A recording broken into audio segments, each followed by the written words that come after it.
Généralement, dans la vie, les gens ont du mal à reconnaître que nous sommes incompétents. Ça requiert d'une intelligence émotionnelle élevée de reconnaître que je suis incompétent et peut-être qu'il faudrait chercher une personne qui a les compétences nécessaires pour assumer ce rôle. C'est bien triste parce qu'on le voit même parmi les pasteurs, n'est-ce pas?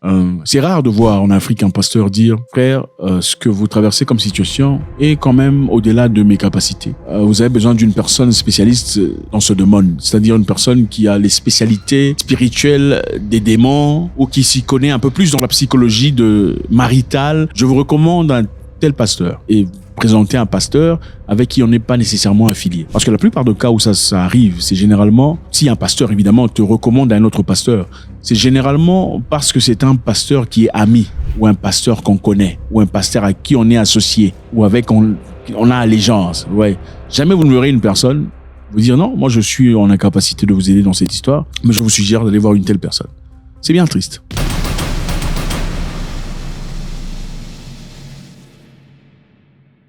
Au Burkina Faso, on vient d'attribuer 53 véhicules électriques aux membres du gouvernement. Congratulations, bravo. Le gouvernement de la transition au Burkina Faso a reçu au moins 53 véhicules électriques d'une valeur d'1 milliard de francs CFA. 1 milliard de francs CFA, je pense que c'est $1 million, si je ne me trompe pas. Ces véhicules ont été offerts évidemment par le président directeur général de Yurong International Group. C'est une entreprise chinoise, qui a disponibilisé ces véhicules pour le gouvernement burkinabé.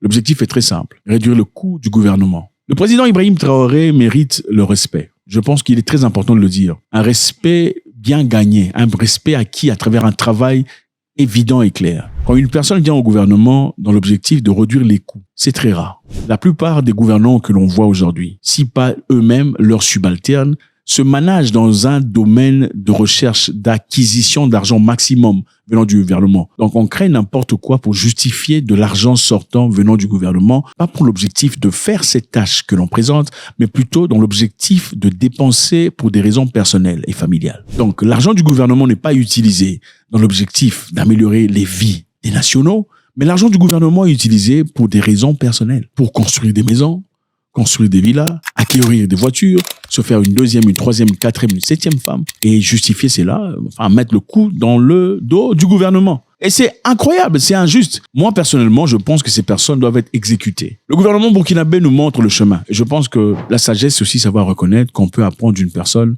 moins âgée que soi. Vous savez, il y a un proverbe qui dit qu'un petit peut jouer du drum et le grand peut danser. C'est pas grave. Il faut pas essentiellement qu'il y ait un vieux qui frappe le drum. Des fois ou quelquefois, un petit ou une personne moins âgée peut frapper le drum, taper le tam-tam, pendant que les grands sont en train de danser.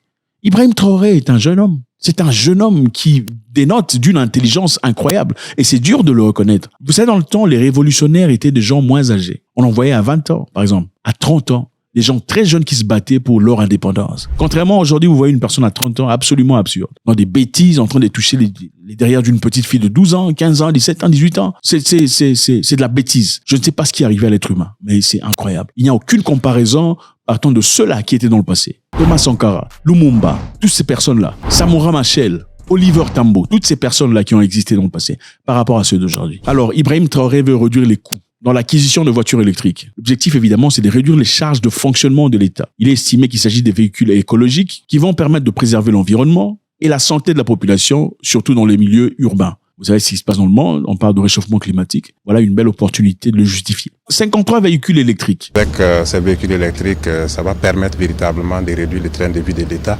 et de faire une transition vers les véhicules écologiques de façon générale. C'est effectivement la matérialisation de cette volonté de montrer que l'État est en train de s'engager vers les véhicules électriques qui sont beaucoup plus écologiques, beaucoup plus économiques. C'est-à-dire moins de dépenses dans le carburant, moins de dépenses dans les services et l'entretien. Contrairement à ce qui se fait généralement dans beaucoup de pays en Afrique, surtout en Afrique centrale, les gens justifient n'importe quoi pour sortir de l'argent du gouvernement. Oh, les voitures ont besoin de services. On sort l'argent. On va servicer une seule voiture. Laissez-moi dire servicer. Une seule voiture ou deux. Ou encore à la moitié du coût. Le reste de l'argent, ça part où? Dans les poches. C'est une question, pas de conscience, c'est une question de moralité. La majorité des gens en Afrique sont des malhonnêtes. À chaque niveau de l'échelle, des malhonnêtes. C'est une malhonnêteté imbriquée dans l'esprit, c'est incroyable. Voilà pourquoi vous verrez, dans la plupart des cas, vous allez dans les toilettes dans un restaurant, vous oubliez votre téléphone, vous ne le verrez pas.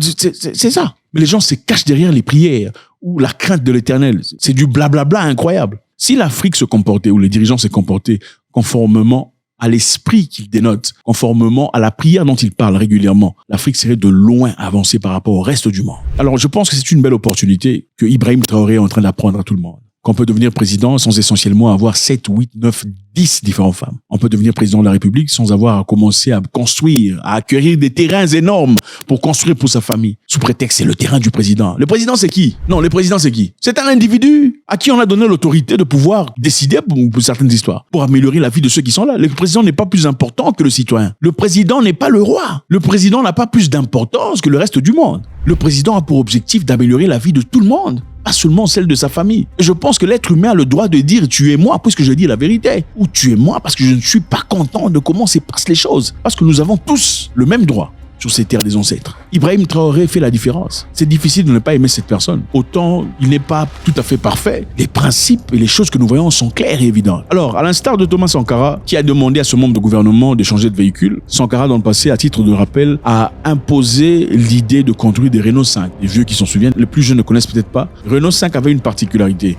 C'était la vitesse, les vieux de vitesse. C'était pas comme celui-là, c'était un truc là comme ça qu'on bougeait. Vous voyez qu'on est en train de jouer au Nintendo. Il a demandé à tous les membres du gouvernement de rouler dans ces voitures Renault. L'objectif de réduire les coûts. Il a aussi dit désormais, si vous voulez voyager en avion, fini les voyages en première et business class. Tout le monde prendra économie. Nos ministres ne sont pas autorisés à voyager en classe première, en première classe dans les avions. Ils prennent les classes touristes. Et même quand il est possible de faire voyager par les avions charter, nous le faisons. Pourquoi? Parce que quand l'avion décolle, celui du première classe et de l'économie décolle. Quand l'avion atterrit, celui de la première classe et de l'économie aussi atterrissent. Donc il n'y a aucune différence. Et nous sentons ici qu'Ibrahim Traoré est clairement sous les traces de Sankara. Le Burkina Faso vient d'inaugurer à travers son président une nouvelle usine de transformation de tomates à Bobo-Dioulasso. Bravo.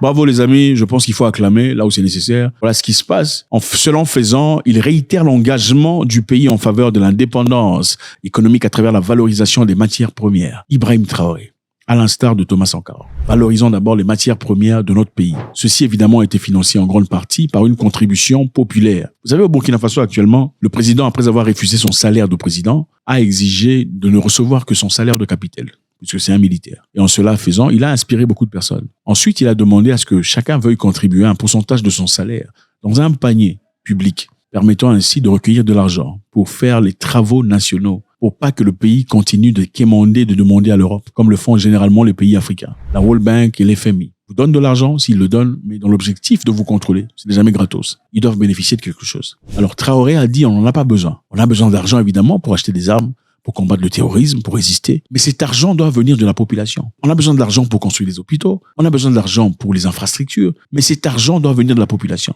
Et c'est ainsi qu'avec une mentalité burkinabé, des hommes intègres, ils ont mis ensemble cet argent pour maintenant ouvrir cette plante et cette usine de transformation de tomates. Aujourd'hui, c'est un grand jour.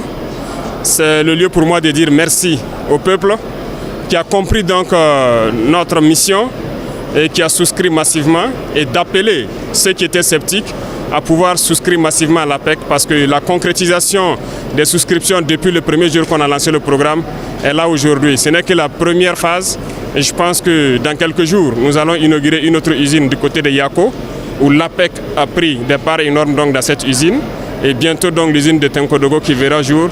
Donc tout ça rentre dans le processus d'industrialisation. Ça ne peut que nous rendre fiers et très heureux donc, de la marche qui a été comprise par le peuple. Ce n'est pas la première fois que c'est fait. C'est la deuxième fois au fait. Cette usine permettra l'emploi. Le président Traoré a salué cet engagement citoyen, soulignant l'importance de soutenir les initiatives locales visant à créer de la valeur ajoutée et des emplois. Avec une capacité de transformation de 6 tonnes de tomates fraîches par heure, cette usine devrait générer plus de 10 000 emplois indirects. Vous voyez un peu la direction d'un pays. Donc voilà. On ne cherche pas ici l'argent financé par le gouvernement pour acheter des voitures. Et ce qui me dérange, c'est que dans certains pays africains, il y a des gens qui regardent ceux-là qui sont arrivés à peine au gouvernement, désormais commencer à faire des grandes constructions, acheter des grosses voitures et les acclament. Ils disent, ah, tu as vu comment sa vie a changé. C'est complètement absurde. C'est ça la mentalité de l'esclave. On dit l'esclave qui n'est pas capable de revendiquer ses droits, se battre pour son avenir, n'est pas digne de se plaindre. Il n'est pas non plus digne de compassion. Donc ça ne sert à rien de pleurnicher, disant on souffre, il faut regarder, les gens nous ignorent, pendant que vous êtes incapable de réclamer les droits les plus élémentaires qui vous appartiennent. Pourquoi les gens ont peur de réclamer? Parce qu'ils ont peur d'être jetés en prison. Pourquoi Pourquoi ont-ils peur d'être jetés en prison? Parce qu'ils savent que personne ne combattra leur combat pour qu'ils sortent. Pourquoi le font-ils? Parce que voilà, ils préfèrent dans ces cas vivre dans l'esclavage puisque tout le monde est lâche. Et c'est bien triste. Alors, cette usine de production de tomates a coûté 8 millions de dollars seulement au gouvernement. 8 millions de dollars, c'est l'argent que l'on met ensemble dans certains pays pour acheter 10 voitures pour le gouvernement. Pendant qu'il n'y a pas de tomates, tous les tomates sont importées, il n'y a pas d'allumettes, il y a pas d'eau. En tout cas, l'eau qui est produite dans le pays, c'est l'eau assemblée par les Libanais. On donne ça un nom aux Norvégiens ou aux Suédois. Mais bon, les bénéficiants sont des Libanais en accord avec certains membres du gouvernement. C'est-à-dire, nous allons manger pendant que le pays va bien du moment que nous sirotons du champagne. Même si vous souffrez, il n'y a pas d'hôpitaux. Même si les rues sont en lambeaux. Même s'il y a des provinces qui sont complètement dilapidées, il y a absolument rien. Même si tout le monde vient se réunir dans la capitale, puisque le reste du pays, c'est la brousse. Il n'y a aucune infrastructure, il n'y a pas d'eau, il n'y a pas de courant, il n'y a absolument rien. Mais c'est pas grave, du moment que nous en profite avec les Libanais, c'est pas grave. Ces gens-là méritent d'être alignés et d'être exécutés. Moi, je suis partisan de aligner les membres du gouvernement qui volent du peuple, alignez-les et terminez-les. Parce qu'ils ne méritent pas de vivre. Parce qu'à cause d'eux, on ne compte pas le nombre de personnes qui ont perdu leur vie. Parce qu'il n'y avait pas de centre de santé ou d'institution sanitaire crédible. Alors ils ont perdu leur vie. Qui réclamera la vie de ces personnes-là? Qui justifiera leur décès après que vous ayez reçu de l'argent venant du gouvernement? Sous prétexte de vouloir entretenir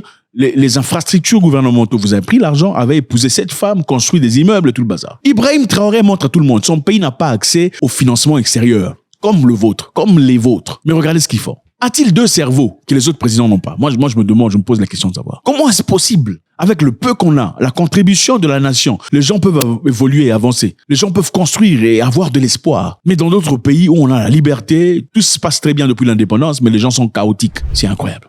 Félicitations Burkina Faso. God bless.